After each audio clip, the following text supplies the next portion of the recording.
Ghana's minority in parliament, the NDC, has led a protest today calling on the resignation of the governor of the central bank, Dr. Enes Kwamna Addison, and his two deputies. The Occupy Bank of Ghana protest began with a march from the Obra Sports Stadium to the Central Bank of Ghana. The original date for the protest, September 5, was postponed due to an injunction secured by the Ghana Police Service to stop the protest. Now, this will be a third notice to demonstrate against the governor and his deputies, as well as directors of the central bank. An application in court by the police to stop this demonstration was held as ineffective by the High Court on Friday. The protesters, mainly the opposition party, are calling for explanation into how the central bank lost 60.8 billion Ghana cedis last year, and also their decision to erect a state-of-the-art head office at a cost of over $200 million. Nigeria's two main trade unions have suspended their call for a nationwide strike after the government announced measures to compensate for the rising cost of living.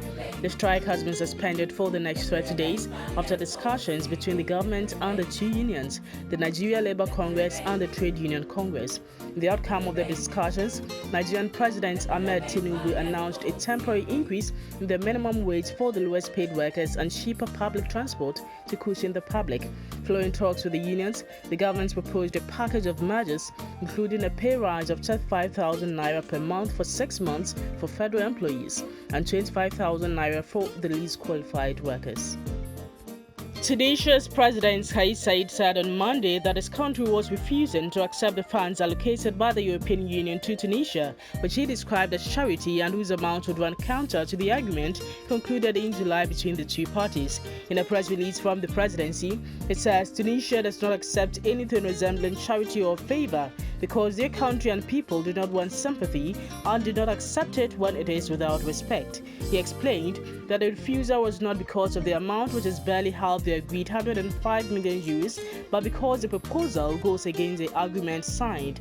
According to the European Commission, the aid is to be used in part to refurbish boats used by the Tunisian Coast Guard and to cooperate with international organizations, both for the protection of migrants and for operations to return these exiles from Tunisia to their countries of origin. Thank you very much for watching this video. Please do not forget to subscribe to the YouTube channel Kente Business Journal TV and press the notification bell to stay updated always.